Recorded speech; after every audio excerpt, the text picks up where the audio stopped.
Salut les amis, c'est Feng, bienvenue à tous dans cette nouvelle revue d'analyse hebdomadaire. Alors nous sommes le 5 octobre 2019, j'espère qu'on passe un excellent week-end. Donc on va voir dans un premier temps comme d'habitude ce qui s'est passé sur les marchés cette semaine. Et dans un deuxième temps, on va préparer les projections pour la semaine qui vient. Allez, c'est parti. Too many thoughts on my mind, I can't sleep at night, so I just keep writing. I don't need no help, I don't need opinions, so don't waste my time then. I just been living online, my city don't show me no love and that's fine. Alors comme d'habitude, juste avant de commencer, pense à mettre un petit pouce bleu, ça te prend quelques secondes et ça m'aide à développer la chaîne. Ça me montre aussi que tu apprécies les efforts que je fais chaque semaine pour faire cette revue. Je te remercie par avance. Allez, on commence avec EURUSD. Et EURUSD, donc cette semaine, il y a eu plusieurs cas de figure. Donc on a eu plusieurs scénarios possibles. Dans un premier temps, on a le scénario violet. Mais le scénario violet, on l'a en agressif, d'accord? Parce qu'en termes de pattern, on n'a pas vraiment de pattern de rejet. Alors oui, l'englobante qui est là est pas mal, sauf que bon bah, on est quand même à 30 pips. Bon, c'est jouable, d'accord? C'est jouable. On est à 30 pips. C'est juste que tu peux pas te contenter de clôturer sur les indices parce que ton ratio risque-profit n'est pas bon. Donc soit tu rentres de manière plus safe à la fermeture de cette englobante, soit tu rentres en agressif sur les 1,09 par rapport au scénario violet. Et comme tu peux le voir, bah pour l'instant, ça rejette le haut du canal et le bloc de contrat. Mais le retour à l'équilibre, lui, il se déroule bien. D'accord? Donc il y a à peu près un potentiel de 100 pips sur le scénario violet. Maintenant, si tu n'as pas pris donc, le signal du scénario violet ou même qu'avant qu'il y ait eu l'englobante, tu as regardé le scénario orange, on a eu une cassure retest, et bah c'était valable. D'accord, c'était valable. On a une cassure. La cassure, elle est pas mal hein, quand même. On a une cassure d'à peu près, tu vois, bon, c'est un petit peu fragile. Hein. On a 12-13 pips, ce qui est un petit peu léger. Comme je te dis régulièrement, on veut une cassure d'à peu près quand même au minimum 15 pips. Donc là, c'est vrai que si on regarde le niveau de cassure, c'est pas terrible. D'accord? Donc là, c'est le premier point qui fait que tu ne vas pas prendre le scénario orange. Tu vois, je ne te dis pas pourquoi. Donc il ne faut pas le prendre parce qu'on voit bien que ça ne passe pas. Je te donne les vraies raisons pour lesquelles normalement tu ne rentres pas dans ce setup. Et il y en a deux. Déjà, la cassure, elle est trop fragile. Et la deuxième raison, c'est que tu as un prix qui est vraiment trop loin de ta zone d'équilibre. Là, tu as une situation de surextension du prix. Et donc, nous, quand on veut un suivi de tendance, parce que là, on est dans la tendance qui est clairement baissière. Donc, le scénario orange, il s'inscrit dans cette tendance. Et ben, on veut donc prendre des scénarios en suivi de tendance au plus proche de notre zone de valeur. D'accord? Tu veux bien prendre des scénarios à contre-tendance pour un retour à l'équilibre quand le prix est surétendu, là ce qui était le cas, et pour trader la tendance, tu veux que le prix soit plus proche de ta zone de valeur. Donc quand je parle de surextension, souvent on me demande bah oui mais comment on fait pour savoir quel est le niveau de surextension par rapport à l'équilibre, est-ce que là donc on a une surextension ou pas? Bah, tout dépend de la paire que tu vas trader. Tu te doutes bien que on n'a pas la même volatilité sur une paire comme par exemple AUD-USD ou sur une paire sauvage comme GBP-JPY. Donc là pour le niveau de surextension, je te donne un petit conseil. Là, par exemple, on avait combien par rapport à la moyenne? Regarde, on avait à peu près 160 pips. D'accord, 160 pips. Tu vas regarder les précédents niveaux de surextension. Et donc là, par exemple, ici, tu vois, on avait combien? On avait 160 pips aussi, tu vois, 163 pips. Retour à l'équilibre. Là, qu'est-ce qu'on a? Là, on a un petit peu plus, 170, 180. Là, on a à peu près 200 pips. D'accord, 200 pips de surextension. Donc, il faut faire une moyenne des sommets et des creux. Donc là, combien est-ce qu'on a? On a 186. Là, on a combien? On a 160. Donc, tu vois, il faut faire une moyenne de tout ça. Et comme ça, selon la paire que tu vas trader, bah, tu vas te dire, voilà, là, on a 133 avant le retour à l'équilibre. Et c'est ce qui va te permettre de voir à peu près donc, le niveau de surextension par rapport à la paire que tu trades. Là, on a 150. Donc, tu vois, quand on regarde tout ce que je viens de voir, là, on en a quelques-uns à 180, on en a à 200, on en a à 130, on en a pas mal à 150, 160. Donc, on voit déjà que la moyenne est aux alentours des 160. Et donc là, on avait un niveau de surextension. Donc, si tu veux bien prendre un trade dans le sens de la tendance, mais quand il y a donc une situation de surextension du prix, eh ben, tu n'en veux pas. D'accord? Tu veux prendre un scénario donc en suivi de tendance au plus proche de la zone de valeur. Maintenant, si vraiment tu as pris malgré que la cassure soit fragile, malgré que tu as eu la surextension du prix, tu es rentré sur ce signal, tu vois le marteau baissier qui est ici, la pattern en elle-même, elle est belle, bah écoute, ne regrette rien. Tu es sur une zone institutionnelle des 1,09. Globalement, tu es quand même dans une tendance baissière. Donc, tu peux prendre une perte sur le scénario orange, mais c'est rien de grave. D'accord? Juste, il faut comprendre. Alors, des fois, on perd et ça ne sert à rien de chercher la raison, le pourquoi du comment de notre perte parce que c'est tout simplement qu'on est dans des business de probabilité. Là, on a identifié les risques. La cassure, elle n'est pas franche et donc on a une surextension par rapport à notre zone d'équilibre. Donc il y avait quand même cette probabilité de retour à l'équilibre et là comme tu peux le voir, c'est ce qui s'est passé. Donc voilà, Euro-USD, des risques sur le scénario orange et donc justement les risques ils étaient justifiés hein, comme tu peux le voir avec donc la cassure qui était fragile et la surextension du prix. Et le scénario violet, tu avais un potentiel de 100 pips en agressif ou à peu près 70 pips donc à partir de la fermeture de l'angle vente. Alors GBP/USD, c'était un petit peu le bordel hein, comme tu peux le voir sur cette paire cette semaine. Donc dans un premier temps, le prix il repasse au-dessus de l'instit des 1,23 et donc là pour l'instant c'est très fragile comme cassure hein, tu vois, on est à 12-13 pips à peu près ici. Donc on revient dans le scénario bleu avec cette belle angle vente. Et donc à la fermeture de l'angle vente, si tu rentres, tu as à peu près un potentiel de 70 pips de profit hein, parce que l'entrée comme tu peux le voir, elle est à 22,76. Et le prix, il n'est pas allé tout à fait sur l'instit des 1,22. Il est venu à 3 pips, tu vois, 4 pips de l'instit. Donc en gros, tu avais un potentiel d'à peu près 70 pips par rapport au scénario bleu. Et derrière, soit tu as clôturé un peu de profit, soit tu te fais sortir à break-even. Mais le scénario bleu, donc tu n'as pas clôturé ta position parce que tu espérais quand même avoir un bon ratio risque-profit. Donc voilà, de quoi avoir du profit, mais pas de quoi clôturer et donc des chances de se faire sortir à break-even par rapport au scénario bleu. Quand le prix arrive ici, si tu mets un ordre différé à 2-3 pips, c'est possible que ton ordre différé ne soit pas pris en compte. C'est dommage parce que tu vois, il y avait quand même un potentiel de 200 pips, mais c'est le genre de cas de figure où tu peux te dire, bon voilà, j'ai été discipliné. Moi, j'attendais vraiment que le prix aille piquer l'instit des 1,22 pour le travailler. Il n'est pas venu, il est venu à 4 pips près de l'instit. Et j'y touche pas, je laisse 200 pips sur la table, mais donc je respecte ma discipline et c'est ce qui me paiera sur le long terme. Donc voilà, le scénario rouge, on n'y touche pas parce que tu vois, il vient à 4 pips de notre zone clé. Ensuite, donc le prix il repasse au-dessus et donc quand il est ici, tu peux dire bon voilà, scénario orange, cassure retest, regarde le niveau de cassure, 13 pips. Tu vois, je dis vraiment que le 15 pips, c'est le grand minimum, surtout sur des paires volatiles comme les paires en GBP. Et là, on a 13 pips. Donc la cassure, on n'a pas de cassure ici. La cassure, elle arrive ici et on n'a pas de retest parce que le prix, il vient directement travailler l'instit d'après, 1,24. Donc là, en gros, la cassure retest, elle est invalidée. On a une cassure, on n'a pas de retest parce que le prix il part directement sur la zone clé suivante. Arrivé ici, alors là, oui, on aurait pu prendre un rejet des 1,24. Donc en agressif, tu as un potentiel quand même depuis les 1,24. À un moment donné, tu avais un potentiel de 125 pips, tu vois, en agressif. Donc de quoi clôturer 100 pips sans problème. Maintenant, si tu es rentré de manière plus safe à la fermeture de ce marteau, tu vois, il y avait un potentiel de 83 pips. Donc tu n'as pas forcément clôturé ta position. Tu as peut-être verrouillé un peu de profit au niveau de l'instit. Tu es certainement à break-even et le prix il est de retour bientôt sur ton break-even. Tu as encore un petit peu de profit à la fermeture du marché, mais tu es encore impliqué dans ce trade. Donc voilà, GBP/USD pas évident parce qu'on loupe 200 pips à quelques pips près hein, parce que le prix il vient pas donc, sur notre zone clé.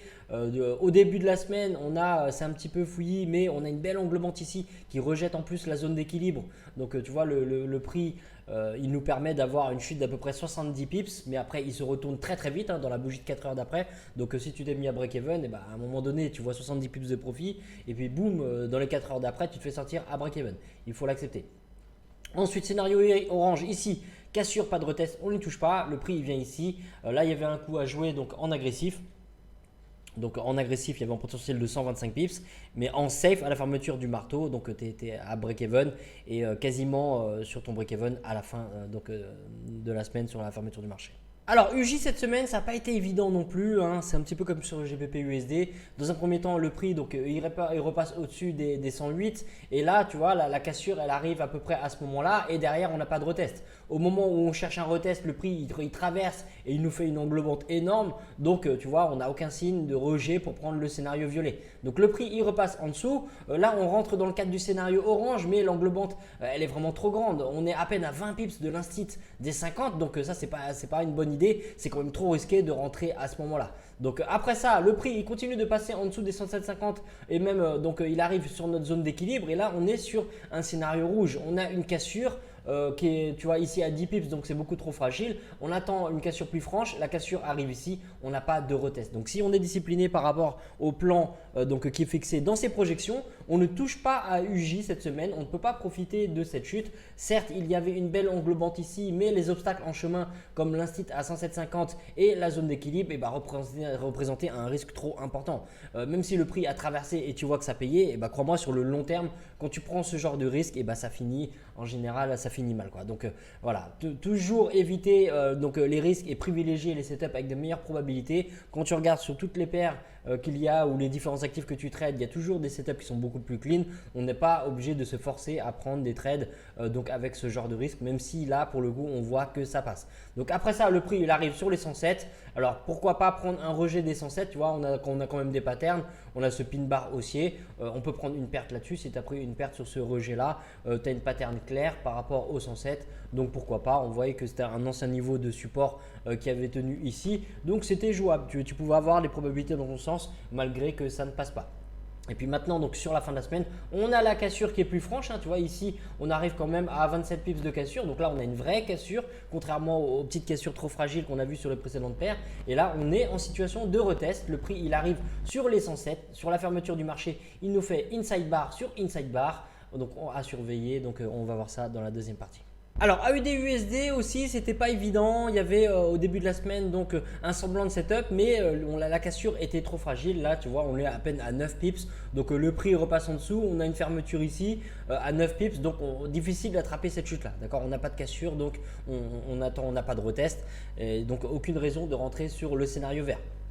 Le scénario bleu, alors il peut y avoir quelques patterns de rejet, mais rien de probant, hein. Tu vois qu'on est toujours dans cette petite consolidation, donc pas réellement de raison de rentrer, surtout avec une zone d'équilibre qui est toute proche et l'instit qui est à peine 50 pips au-dessus, hein, cette zone encombrée des 250 pips. Donc scénario bleu, on ne rentre pas, scénario vert, on ne rentre pas. Quand le prix il arrive sur les 0,67, alors sur la fin de la semaine, il y a une opportunité qui arrive, qui est un rejet de l'instit des 0,67. Donc là, tu vois, on a ce railroad track qui a un pin bar sur les plus gros time frames, hein. Donc on a un premier rejet qui arrive ici, et ensuite donc quand le prix revient, on a encore une autre pattern. On a, tu vois, cette inside bar là, Arami ici, Arami par rapport à la bougie mère, cassure de la bougie mère, tu rentres sur la cassure de la bougie mère, et là donc tu as un potentiel. Donc si tu rentres par rapport à cette situation, cette configuration en inside bar, à un moment donné tu avais quoi? Tu avais 60 pips de profit, donc rien d'énorme, mais bientôt tu pourras te mettre à break even si tu es impliqué dedans.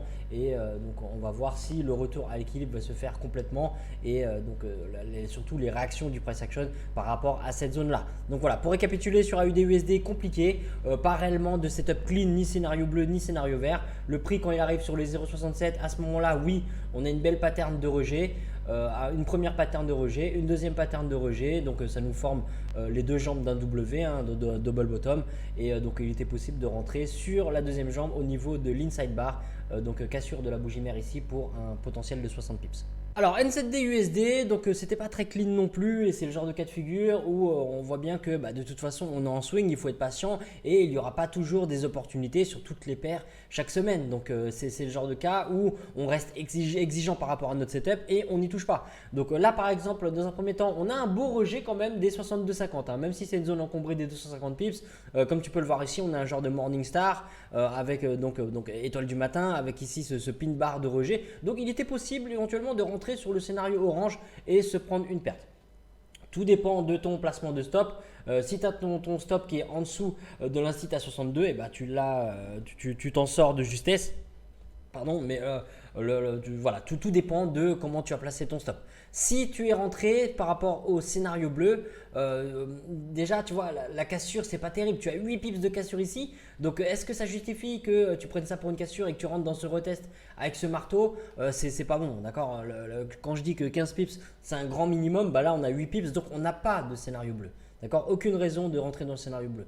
Le scénario orange, tu me dis que tu as pris une perte, je te dis ok, tu avais une zone clé, tu as une belle pattern de rejet, pourquoi pas un retour à l'équilibre, ça passe pas, tant pis. Et encore, ton stop loss, s'il était en dessous de l'instit à 62, au final, tu es en profit sur la fin de la semaine, tu as 70 pips de profit de potentiel.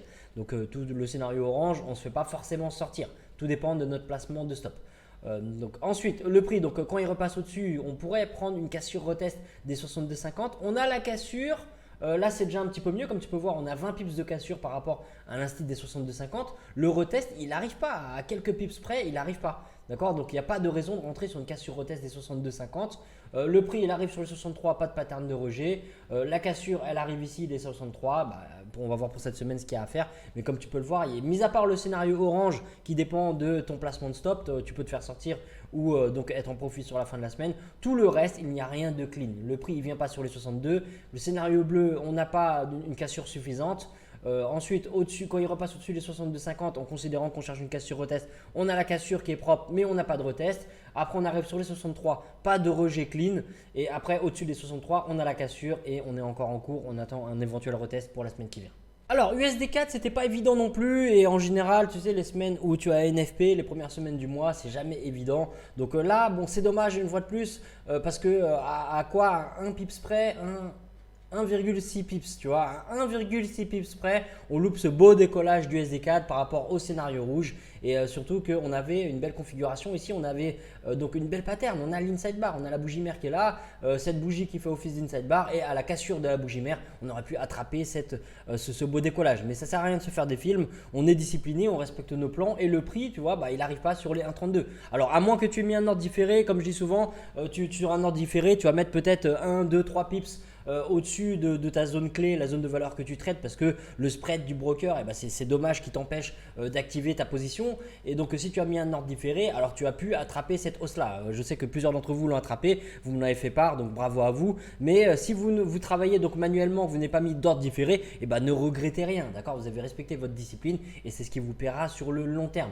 Donc en fonction de donc après ce décollage, on arrive sur les 1,33 et là on n'a pas de pattern de rejet sur le scénario bleu turquoise, donc pas réellement de raison de rentrer. Alors on aurait pu rentrer en agressif par rapport au fait qu'on est en haut du range, pourquoi pas, mais là c'est quand même brutal, hein. Quand tu vois le décollage, ça fait peur. Là on a 3 grosses bougies qui font 100 pips, plus de 100 pips à L3, donc là c'est quand même risqué. Donc après ça, on arrive sur le scénario vert et là c'est comme je le disais déjà dans la revue de la semaine dernière, il fallait se méfier de ce setup là. Pourquoi? Parce que on est en plein dans un bloc de contrat. Le bloc de contrat, comme tu peux le voir, il fait quand même réagir le prix et là on avait 2 raisons de se méfier de ce setup là. C'est que dans un premier temps, le prix déjà, on a une cassure. Si on regarde le scénario en lui-même, on a une cassure, on attend un retest, d'accord? Le retest, il n'arrive pas. Le retest, il est arrivé à quel moment? Il est arrivé lors du NFP. Tu vois, donc là, elle est là la complication. C'est que là, on avait une cassure, on attendait un retest. Le retest, il est arrivé lors du NFP. Donc là, tu vois, c'était vraiment très très dangereux. Et à moins de trader en agressif, si tu trades en agressif, alors oui, tu as un petit peu de profit à un moment donné. Tu es légèrement en profit à la fermeture du marché, mais tu as encore ce bloc de contrat au-dessus de ta tête qui peut poser problème. Donc c'est encore un petit peu bancal, tu vois. Donc là, on va voir maintenant parce qu'on a encore une situation comme tu peux le voir d'inside bar, mais ça, bon, on va en parler dans la deuxième partie. Alors USD-CHF, donc dès le début de la semaine, on a un gros décollage et le prix il arrive sur l'instit des 1 institutionnels. Donc là, qu'est-ce qui se passe si on regarde de plus près? On a un genre de cassure retest quand même parce que là, la cassure, on a le minimum, tu vois, on a 14,7 pips. Donc quand je dis 15 pips, c'est le grand minimum. Bon, on a le minimum. Après ça, qu'est-ce qu'on a? On a un beau pin bar derrière donc qui pourrait représenter un retest. Mais là, le risque, c'était quoi? C'était qu'on est encore en plein dans ce bloc de contrat baissier. Donc là, tu vois, c'est le genre de scénario que tu vas éviter, surtout qu'on a une surextension du prix par rapport à l'équilibre. Surextension plus bloc de contrat égale pas de setup, d'accord? Quand c'est comme ça, on va éviter d'y toucher, à moins d'avoir donc une cassure plus franche et une clôture de bougie lors d'un retest au-dessus du bloc de contrat qui nous montrerait qu'on a une invalidation du bloc de contrat, pourquoi pas? Mais là, tu vois, à chaque fois que le prix est parti au-dessus du bloc de contrat, il a été rejeté systématiquement et on voit bien que les vendeurs mettent toujours la pression. Donc là, le scénario orange, on avait une possibilité donc en agressif parce qu'en pattern de rejet, tu vois, si tu attends cette bougie là, c'est déjà trop tard, hein. Donc à moins de rentrer en agressif où là tu as un potentiel d'à peu près 85 pips et derrière tu peux te faire sortir à break-even, donc tu t'es peut-être payé un petit peu en chemin, mais le prix il revient sur ton break-even. Donc la vraie pattern sur le scénario orange arrive ici, hein. Là on a un pin bar magnifique avec une clôture favorable en dessous de l'instit des 1 et à ce moment là, alors il faut être patient parce que tu vois un peu de profit à un moment donné, tu es un petit peu en négatif et tu finis sur la fin de la semaine en étant en positif. Tu n'as pas clôturé ta position parce que c'est pas assez, mais tu vois, donc si tu rentres à la fermeture de ce pin bar, à un moment donné, tu avais quoi? Tu avais 34 pips de profit, donc pas de quoi te mettre à break-even. Donc quand le prix revient ici, et bien sûr, tu as 35 pips de négatif, bah tu te fais pas sortir à break-even, tu n'as pas mis à break-even. Okay, donc ton stop loss il est au-dessus de l'instit intraday à 50, donc tu n'es pas inquiété. Et puis sur la fin de la semaine, bah, à un moment donné, tu avais 70 pips de profit. Donc possible que tu te sois mis à break-even à ce moment-là et à la clôture du marché, tu as 40 pips de profit, tu es à break-even et ton trade il est toujours en cours. Donc voilà, scénario orange, il y avait un potentiel de 85 pips si tu rentres en agressif ici, mais tu te fais sortir derrière à break-even si tu as l'habitude de mettre des break-even dans ta politique de management de position. Et si tu es rentré sur ce pin bar là, donc tu as encore 40 pips de profit et ton trade donc il est toujours en cours et pas de quoi te mettre à break-even sur ce premier retracement là, sur ce premier profit. Mais ici donc tu es à break-even, tu peux te mettre à break-even parce que tu as eu 70 pips de profit, tu as encore 40 pips de profit à la fermeture du marché. Et sinon, donc par rapport à un scénario de cassure retest sur les 1 institutionnels, la cassure elle est fragile mais on a le minimum. Mais d'un point de vue du retest, même si la pattern est belle, on est encore dans ce bloc de contrat baissier, donc le bloc n'est pas invalidé et on a une situation de surextension du prix. Alors Euro-USD, donc on a eu un beau retracement la semaine dernière et sur la fin de la semaine par rapport à NFP. Alors ça n'a pas secoué très fort, mais on voit quand même que le prix il a été rejeté plusieurs fois du bloc de contrat et de l'instit des indices. Donc le haut du canal qui maintient cette tendance baissière continue de rejeter le prix et juste au-dessus on a encore une barrière technique qui est donc notre zone d'équilibre. Donc pour l'instant on va voir si cette tendance tient. Le prix tant qu'il est maintenu en dessous de cette zone d'équilibre, en dessous du bloc de contrat, en dessous de l'instit à indice et en dessous de cette trendline, et ben on a clairement encore les probabilités à la baisse. Mais donc on va voir si le prix revient travailler cette zone là. S'il revient travailler cette zone là, on va voir les réactions du price action. On s'attend à tout avec un scénario bleu turquoise où le prix pourrait éventuellement casser toutes ces barrières techniques et retester. À ce moment là il nous restera quoi? Il nous restera uniquement donc notre zone d'équilibre. Et si le prix donc ne nous offre pas de pattern clair, alors que pour l'instant si on regarde bien sur la fin de la semaine, on a déjà sur cette belle zone de résistance une pattern, hein. On a la bougie mère qui est là et les inside bars qui sont là. Donc regardez la cassure de la bougie mère par le bas, ça serait donc une opportunité d'entrer dans un trade en continuation de cette tendance. Donc si on a des patterns clairs, on agit ici. Sinon on regarde donc bien sûr sur la zone des indices et si donc le prix chute, à ce moment-là, on regarde au niveau des 1,9. Petit à petit, la surextension, si le prix continue de chuter, la zone d'équilibre va continuer de rejoindre le prix en continuant de descendre. Donc à ce moment-là, la surextension sera beaucoup moins importante et à ce moment-là, un trade de continuation de tendance sur une cassure retest des 1,09 apportera plus de probabilité que la semaine dernière.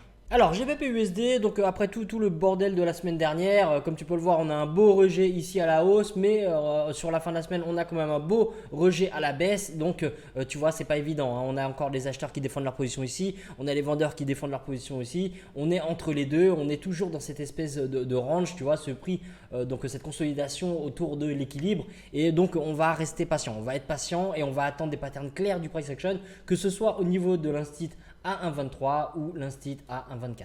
Alors UJ, comme je le disais donc dans la première partie, on est dans une situation où on a une cassure et un retest et on finit même sur une pattern inside bar. Donc on va voir la cassure de la bougie mère, ce que ça donne donc par rapport au fait que le prix est repassé en dessous de l'instit à 107. Alors on va quand même faire attention par rapport au point pivot mensuel S1 qui est en chemin, mais là pour l'instant on a une cassure retest. Ceux qui tradent habituellement en agressif sont déjà rentrés, mais si tu n'es pas encore impliqué et que tu cherches des confirmations plus claires, soit tu attends donc la cassure de la bougie mère, soit tu attends de voir d'éventuelles nouvelles réactions par rapport à l'instit des 107. Et si tu n'as rien de clair, à ce moment-là, reporte donc ton attention sur les niveaux institutionnels suivants.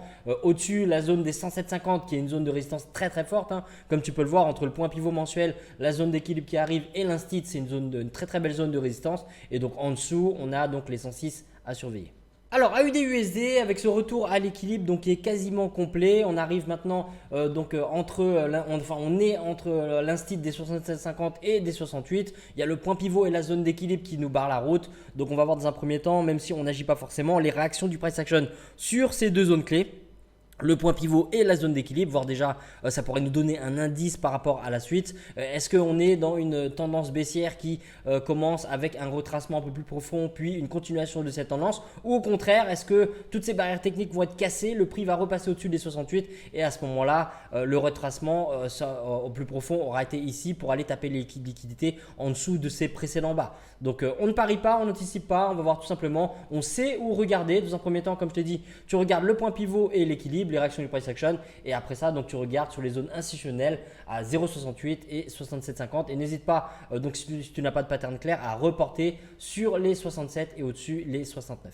Alors NZD USD, donc pareil qu'à UDUSD, on a un retour à l'équilibre qui est quasiment complet, sauf que là on a une différence, c'est que sur NZD USD, on a clairement une tendance qui est baissière, hein. On le voit à notre zone d'équilibre, on le voit à la structure du marché avec des hauts de plus en plus bas et des bas de plus en plus bas. Donc là à l'ouverture du marché, on est au niveau du précédent haut, donc c'est une zone assez sensible, ça risque d'être déterminant. On va voir si ce précédent haut va tenir déjà dans un premier temps ou est-ce qu'il va donc être invalidé. Mais même s'il est invalidé, on a quand même notre zone d'équilibre qui est au-dessus qui pourrait nous offrir une entrée sur un setup de mean reversion en suivi de tendance. Donc rejet de la zone d'équilibre pour un suivi de la tendance. Donc on ne va pas forcément agir sur le rejet sur la zone d'équilibre, mais ça nous donnera un indice. Si par exemple on a un rejet sur la zone d'équilibre et que le prix repasse en dessous du point pivot et de l'instit à 0,63, et ben tu vois, ça serait un indice très très fort pour rentrer sur un retest. On ne chasse pas le prix sur une simple cassure, mais si on a une cassure et un retest après un rejet de notre zone d'équilibre, et ben ça nous conforterait et ça nous offrirait de belles probabilités pour un setup, un scénario bleu de suivi de tendance. Donc voilà, on surveille dans un premier temps les réactions par rapport à ces zones de valeur, le point pivot et donc la zone d'équilibre. Et après ça, bien sûr, on surveille l'instit à 0,63 et au-dessus l'instit à 0,64. Alors USD4, donc là c'est un petit peu ambigu et la grande question c'est toujours est-ce que ce bloc de contrat qu'on a vu dans le passé, est-ce que les gros poissons qui ont agi là sont encore là? Est-ce qu'ils sont en train d'attendre pour appuyer sur un bouton et envoyer un gros volume, ou est-ce qu'au contraire ils ont changé donc de sens et ils attendent maintenant pour acheter? Là on voit clairement qu'ils sont en train de se battre, hein, parce qu'ils ne sont pas tous ensemble et donc il y a plusieurs banques qui se battent, les institutions se battent et on n'a pas vraiment de gagnant pour l'instant. On est dans une consolidation et malgré donc NFP, tu vois, le prix il rejette des 1,33 mais il maintient dans ce bloc de contrat. Donc c'est clair qu'on n'aime pas trop que le prix traîne dans le bloc de contrat, on aime bien avoir un rejet brutal, un rejet brusque nous indique que les gros poissons sont toujours là. Pour l'instant tout ce qu'on voit c'est une espèce de consolidation où donc les acheteurs et les vendeurs continuent de se battre. Donc là on a quand même une belle pattern sur la fermeture du marché avec une fois de plus donc cette Arami, hein, on a un inside bar, la bougie mère, inside bar et la cassure de la bougie mère va être déterminante, que ce soit donc à l'achat pour un scénario de cassure retest pour un décollage ou pour éventuellement donc un renversement par rapport au bloc de contrat. À ce moment-là, le prix repasserait en dessous des 1,33 et donc réintégrerait donc cette espèce de range qu'on a eu pendant au moins 2 semaines. Donc voilà, surveille dans un premier temps les réactions du price action à l'ouverture du marché et si tu n'as pas de pattern clair au niveau des 1,33, et ben reporte ton attention sur les 1,34 et en dessous les 32,50 et les 1,32. Alors USD-CHF, donc même si ça a pas mal secoué la semaine dernière, tu vois, on est resté dans une espèce de range entre 99,50 et 1, comme tu peux le voir, bon un petit peu plus large, 99,20 et 1,20, on a quand même un range de 100 pips, mais il y a eu pas mal d'allers-retours. Donc là, ce qu'il faut regarder d'un point de vue du contexte global du marché, c'est que on a clairement une tendance qui est encore haussière, on a ce canal haussier donc qui continue de tenir, on a donc cette zone d'équilibre qui continue de pointer vers le haut, qui agit en tant que support dynamique, et en plus de ça, on a des rejets du point pivot mensuel. Donc on a pas mal de niveaux de support donc dans cette zone à 0,99 et 0,9920. Donc si le prix chute, ça ne voudrait pas dire qu'il faudrait forcément vendre. Au contraire, on arrive sur un niveau de retracement optimal pour rentrer sur un achat. Tu peux rentrer de manière agressive ou bien sûr attendre des confirmations pour avoir plus de probabilité. Ça tout dépend de ton style de trading. Mais surveille bien cette zone comme zone de support parce que là, ça fait quand même beaucoup, hein. La zone d'équilibre, l'instit à 0,99, le bas du canal dans une tendance haussière, le point pivot mensuel. Donc tu vois, on a vraiment une confluence d'éléments de support ici qui pourrait rejeter le prix pour une continuation de cette tendance. Donc surveille bien cette zone de support pour chercher donc des patterns du price action clair. Et donc si le prix donc au lieu de chuter il décolle, et ben à ce moment là on pourrait surveiller les niveaux 1 donc pour un retour à l'équilibre, hein. On aurait une fois de plus cette extension du prix pour un retour à l'équilibre qui n'a jamais été complété, ou bien si la tendance est vraiment forte, à ce moment là le prix il pourrait casser, retester les 1 institutionnels et invalider le bloc de contrat pour un décollage. Donc surveille bien donc la zone des 1 institutionnels et en dessous toute cette forte zone de support. Voilà mon ami, c'est la fin de cette revue. Je te remercie d'avoir suivi jusqu'au bout. Je te souhaite une bonne semaine de trading. Si tu as des questions, n'hésite pas à les mettre en commentaire. J'y répondrai avec plaisir. Pense à mettre un petit pouce bleu et t'abonner à la chaîne si ce n'est pas fait. On se retrouve pour l'ouverture des marchés.